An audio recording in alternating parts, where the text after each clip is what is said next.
Yeah, so we're here for a third one this month. He did make it. He did say in the last video he was going for 3 videos in August, and he did so. But we're bringing back the most disrespectful moments in anime history. We're in double digits now. We're on number 10, which is crazy. I didn't even know he did that many.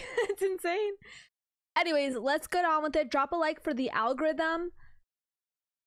And let's go. This dude really just got punched out of his clothes and sent flying across the block. This is the most embarrassing thing I've ever seen. Like, y'all realize this nigga can't ever show his face in public ever again, right? Wait, Because this he's gonna is be One walking Piece? down the street one day and they're gonna be like, oh my God, you're the guy that went viral on Twitter for getting punched out of his clothes and was wearing some tight ass tidy whities. Like, dude, you're cooked for life. Alrighty, ladies and gentlemen, welcome back to I got another nervous. I thought that character was Like, y'all from One realize this Piece, nigga can and go across the I block. haven't got to the Wano arc, so I was scared for a Ever second. again, right? Because he gonna be walking down the street one day and they gonna be like, oh my God, you're the guy that went viral on Twitter for getting punched out of his clothes and was wearing some tight ass tidy whities. Like, dude, you're cooked for life. Alrighty, ladies and gentlemen, welcome back to another installment of the most disrespectful moments in anime history with a twist. I'm gonna be real with y'all, the twist ain't revealed till like the last moment. Technically not to the end, but today we got 5 of some of the most unhinged, diabolical, jaw-dropping moments to ever be animated. So let's not waste no more time. Without further ado, alrighty, ladies and gentlemen, let's get right to it. Moment number 1. Osaragi teaching Dump how to praise God. Man, yo, let me tell y'all, bro. Shorty right here, Osaragi, is a bona fide demon. And again, this is another case where you could just tell by her appearance. Her daily fit is a funeral dress. She dresses for the occasion while she is out here killing us with no emotion at all. She is literally the Grim Reaper. And oh, girl right here, Dump, had a one-on-one date with the Grim Reaper herself. Now, how all this went down. Slur sent a bunch of serial killers to Japan to take out Sakamoto and the Order. An old psycho fine shit Dump, who was a literal cyborg that can shoot spikes out of her body, decided to go after Osaragi because she simply thought she was unattractive. She deadass hates ugly niggas. If she thinks you're chopped, she's gonna kill you. So later on one day, Osaragi went to the shrine to go pray. And you would not believe what she started to pray for. She started praying saying, "Dear God, I pray that you bring one of these serial killers to me so I can kill them and dismember them myself. I hope to receive this blessing. Amen." So after she finished praying, Dump pulls up right behind her. Her prayers were answered immediately. So she shoots a spike from her body, trying to impale Osaragi. But Osaragi somehow blocked her attack with a coin. And she's saying after that, "Oh, thank God, my prayers have been answered. I'm about to kill a bitch today." So now I want y'all to prepare yourselves to see one of the most disrespectful things I've ever seen. Shorty told Dump, "Hello, ma'am. Do you know how to praise God?" What? Well, allow me to show you how to praise the Lord. So she palms her head, takes her over to the statue and slams her head twice. And she told her, "First, you bow twice." Then while Shorty is struggling unconscious, she claps her in the face, then claps her again and told her, "Then you clap twice." Then picks her up and drives her face into the offering table. Then after she planted her face in the table, last thing she said was, "And don't forget, make your offering," and flicks a coin at her unconscious body, just face planted in the ground. So after she just got embarrassed, freaky psycho fine shit gets up and start licking her lips and saying, "Ooh, I can't wait to give you a makeover, you chopped ass bitch." So Dump tries to attack her again, but Osaragi blocks that attack again, this time with a briefcase, and Dump I can't believe she went back for round 2. Like, what the hell? Oh my god. This Osaragi's just toying with her. She's blocked both of her attacks with a coin in a briefcase and was beating the hell out of her while she was praising God. So Dump just goes unga bunga on her, shooting her spikes at her. So Osaragi jumps up trying to dodge it, but Dump ends up taking away her briefcase from her and throws it out the window. And look at the disappointment in her face. She's not enthused at all. This just pissed her off. She's thinking in her head, "Oh my God, my precious." So after throwing her money in the bank briefcase overboard, Osaragi officially stopped fucking around. She ripped down and kicked the temple bell at her, sending Psycho Fine Shit to a different map. So after Dump just got hit with the stage change, she started doing some freaky shit. I kid you not, she started shooting the spikes out of her titties. And then after that, she started licking her lips. Oh, hell nah. Yeah, I'm gonna be real. I can't call her fine shit no more. This is too freaky. Her new name from now on is freaky Spike Bitch or some shit. I don't know. Anyways, when freaky Spike Bitch shot them spikes out of her titties, she completely bricked and only hit Osaragi's hand.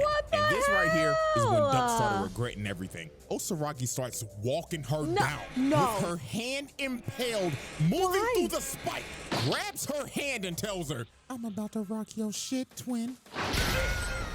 Send her freaky ass into another building. And Osaragi was not done. She was about to tee off on this freaky hoe. Dump ran at her and shot a spike. She parries it, then she jumps up, then kicked her so hard the bitch spun 5 times. And she wasn't even done after that. She started juggling her ass down the aisle, turning into a human pinball machine. So after Osaragi finished juggling her, she ends up being conveniently right by her briefcase. And guess what is inside her briefcase? She had a big ass buzzsaw in that bitch. And when Dump saw this, she knew it was over. Because her backstory started playing. Talking about how she became a serial killer because she wanted to be loved. Like, nigga, what? Weird ass, freak ass hoe. And y'all have watched enough anime, so y'all know good and well. This is Anime 101. If a character is near death and starts seeing their backstory, there is a 99.9% chance that they're about to die. And she straight up told Shorty before she killed her, "Because people like you exist, I am needed by God. So because of that reason, I love you." And tell me why she's smiling right now. What the fuck? You know what, bruh? I guess she got her final wish before she was about to die for somebody to love her. To love her. Bonkers. So Osaragi revs up that buzzsaw, dashes at Shorty, and splits this freaky spike bitch down the middle. Fatality. And with that, Osaragi continued to spread the word of God. In a way, I'm glad she ended it quickly, because that could have ended a lot slower. These freaky ass hoes.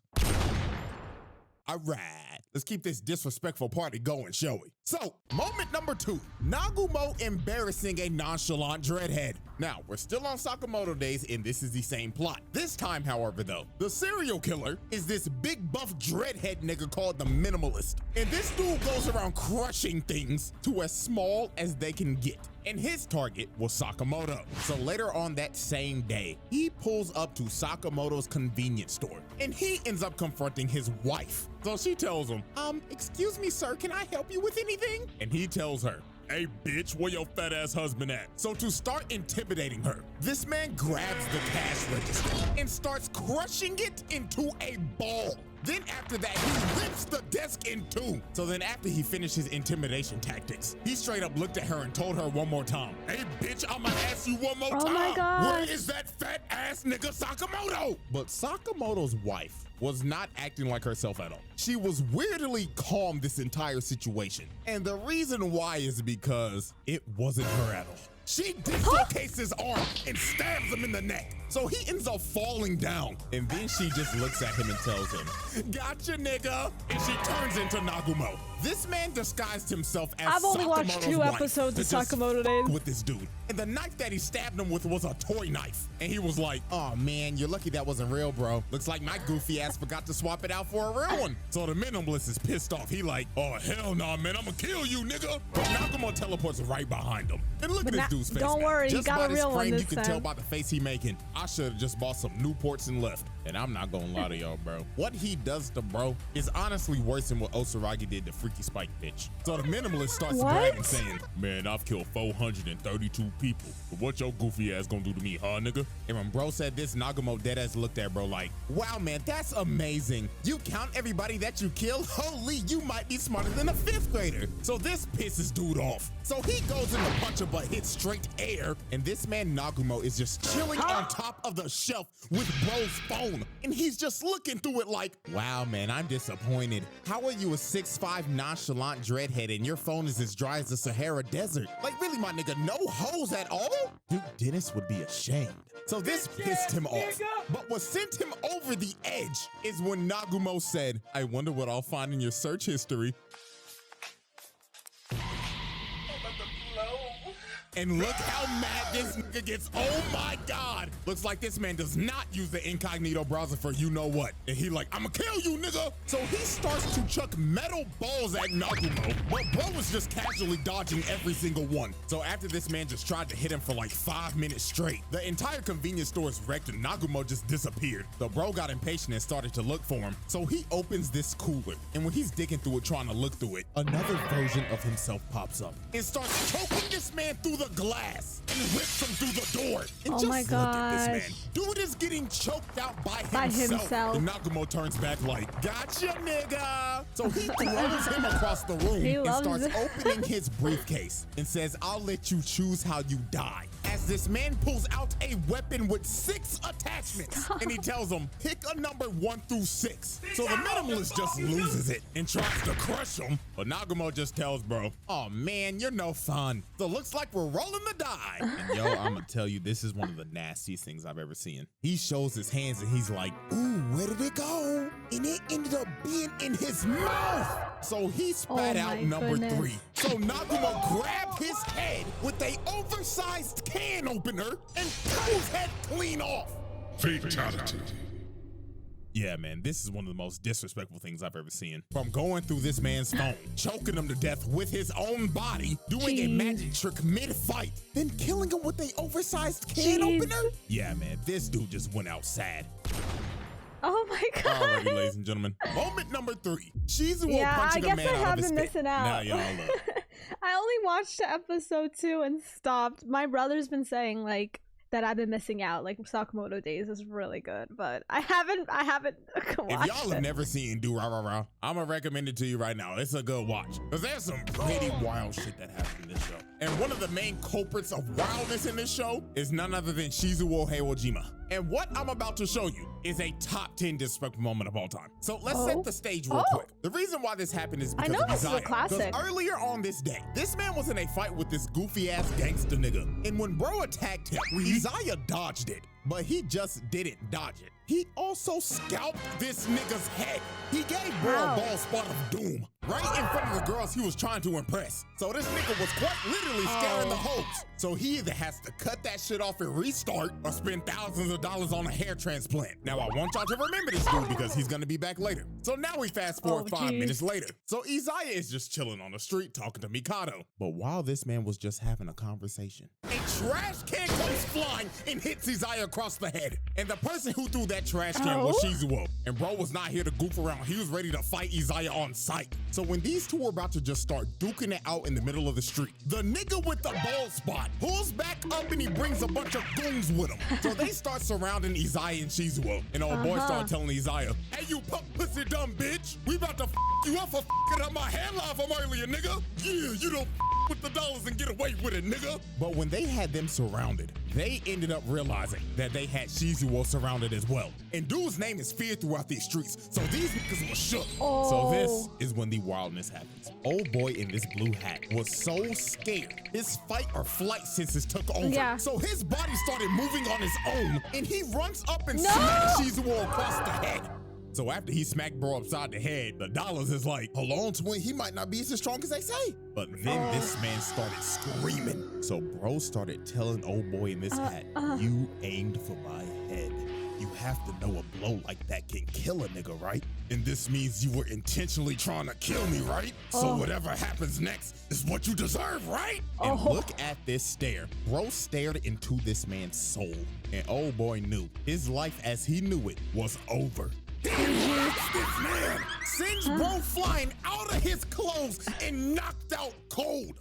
Like, holy Jesus, man. This might be one of the most devastating punches of all time. Like, let's look back at this again. This dude really just got punched out of his clothes and sent flying across the block. This is the most embarrassing thing I've ever seen. Like, y'all realize this nigga can't ever show his face in public ever again, right? Because he gonna be walking down the street one day and they gonna be like, oh my God, you're the guy that went viral on Twitter for getting punched out of his clothes and was wearing some tight-ass tidy whities. Like, dude, you're cooked for life. And just look at him twitching over there like a dead buck. Like, oh my God. So after that happened, Yugioh was not done because every one of these gang members now have a receipt that needs to be paid. So he goes after the gang members. Look at dude right here. He was avidly trying to run away, but Yugioh said, nah, nigga, as he threw him into another person and just started bodying every single gang member.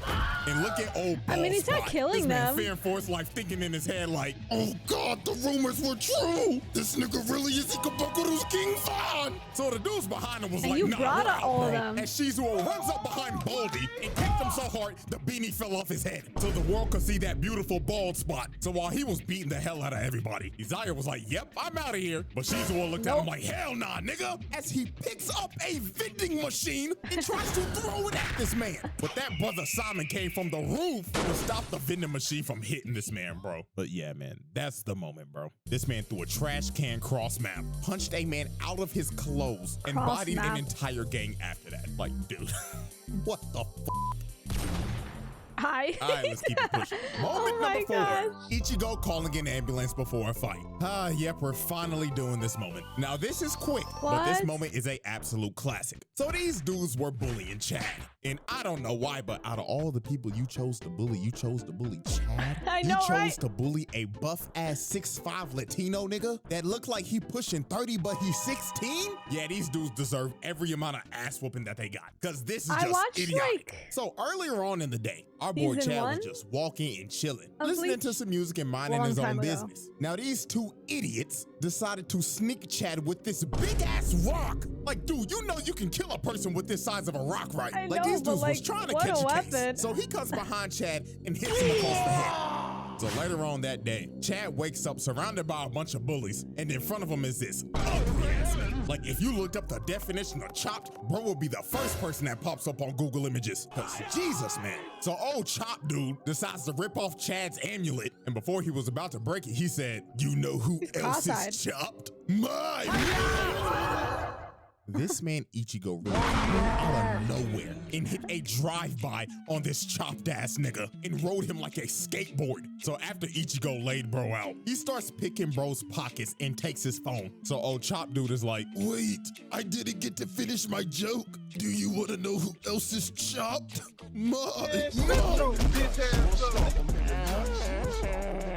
So after Ichigo stomps bro's face in, this man calls 119, aka 911 for us. So the dude pick up on the phone like, this is 911. What is your emergency? I need an ambulance. You know what? Matter of fact, 1, 2, oh my 3, gosh. 4, 5. Yeah, 5.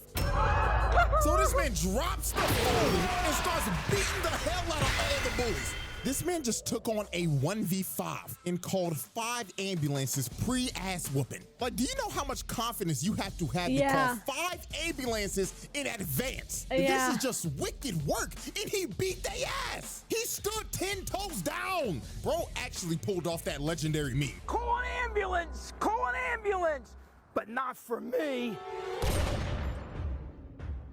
Alrighty, ladies and gentlemen, we have reached our final moment and the twist of this video. Moment number 5, Kuvira proving Korra is washed. Yep, last moment ain't anime. Korra. It resembles it though, but anyways. So Korra ends up confronting Kuvira because Kuvira's trying to take over Zaofu so she can unite the Earth Kingdom under her tyrannical rule. Now this is Korra's first fight back after Zahir put her on a wheelchair for 3 years. I know. Hey, I ain't gonna lie to y'all, Zahir trial will happen one day because that girl was cold as hell. But anyways, Korra decided to fight Kuvira so she wouldn't take over Zaofu. So Kuvira was like, fine. My soldiers, I am giving you all a front row seat to show you all that the Avatar is washed. Her sorry ass could never live up to the legacy of Avatar Aang. So let me show you why she's the worst Avatar of all time. Oh my god. And man, Korra did not beat the allegations this fight because this was just brutal. So Korra starts it off with firebending, but Kuvira is weaving every attack. And then look at this, man. Kuvira gets inside, hits her with the earth-bending combo. Then she hits her with the metal bending, then flips her ass and throws her on the ground. And while all the soldiers are cheering, look at Kuvira feeling herself. She over here emoting like Ali, like, yeah, I knew your ass was washed. So then here go the next sequence. Korra tries to use airbending now, but she dodges it, ducks the fire and hits her with with the hell sweep and hits her with another shot for good measure. Damn, and man, I ain't bro. gonna lie to y'all, bro. We gotta find Kuvira's actual birth certificate. Cause no way she was born in the Earth Kingdom. She had to be born in the Weave Nation. Cause dog, look at this. Korra is using every single element, but she can't land shit. While Kuvira's just bobbing and weaving, bobbing and weaving. And then look at this. Kuvira takes out Korra's leg, blindfolds her, and hits her so hard she goes flying. And I mean, bro, it just gets worse from here. She jumps up trying to do Korra aerial fans attacks, during the but fight. Kuvira hit her with an anti-air, knocking her on her ass again. And then here come Korra again. She tries to hit her with another two-piece, failed. Then Kuvira hits her with metal again and lifts her up and throws her down. The Avatar is getting whooped by a background character That from is season true. 3. This is That is true. embarrassing. And then look at this. Korra has the bright idea to earthbend against her. Kuvira stops it immediately and just I know, sends it that's right crazy. back at her. Like, what made you think earthbending was the Earthbending? answer against Kuvira? One of the best earthbenders in the fucking series. Like, come on now. So Korra was getting her ass whooped so bad. She needs a lesson Sue from straight Toph. up yelled at her and told her, bitch, if you don't go into the Avatar state right now, like, what are we doing? So when Kuvira jumps up and tries to finish Korra, Korra finally goes into the Avatar state and blows Kuvira off of her. So Korra actually ends up landing a nasty hit, finally dropping Kuvira. And it looks like Korra has finally locked in. Maybe she wasn't washed after those 3 years in a wheelchair. But when Korra was about to finish her off, her PTSD from last season kicked in as she sees her face on Kuvira. So she gets knocked out of the Avatar state, falls to her knees, and Kuvira's just looking at her with disappointment like, damn. I knew you were washed, but not this bad. So Kuvira strings Korra up, slams her in the ground, and puts her in an earth prison. And that was it. KO. Korra was cooked. She got washed by Kuvira in 5 minutes tops and only landed one hit, which was in the Avatar state, by the way. Like, holy moly, man. So Kuvira walks her down and she's ready to make the Avatar reincarnate right now. But Opal and Genoa saves Korra's ass and they end up having to retreat. And look at Kuvira hyping up her niggas like, I told y'all she was washed. Zaofu is ours, nigga. Damn. Yeah, not her best moment, that's for sure. I didn't hate Korra. Man, some of the seasons were a little iffy. Like season 2 was not it. I mean, you know, she was ice. She wasn't that bad. Like, you know, there's a lot of hate against her and stuff, but this was like right after she was like traumatized and hadn't fought for like years, and I'm like, damn, bro, sucks. It's just bad circumstances. But anyways, disrespectful moments. Yeah, Sakamoto days. We had five. We had 5 total. I wasn't even expecting that. That's a lot. 5 Sakamoto days. 1 like classic anime, and then another classic anime. We got Bleach too, and then we bring up Avatar. Well, Korra, the Legend of Korra, and I'm like, damn. Yeah. I mean, they did his thing. I think the Sakamoto days were the best part of the video for sure. Like, I don't know, it was just like crazy. But I think it's also because I never watched that, and then also the Durarara one. Like, I don't know, it was just like he just punched him, and then it's just like embarrassing moments, which is also disrespectful. So yeah, it is what it is, I guess. But yeah, that was crazy. The Sakamoto days one, I just wasn't expecting it. I had no freaking clue. So it was just really crazy. But yeah, Cj DaChamp back at it again 3 times this month. He did it for sure. And yeah, I guess I'll see you in the next video. But drop a like for the algorithm. Bye bye. Thanks.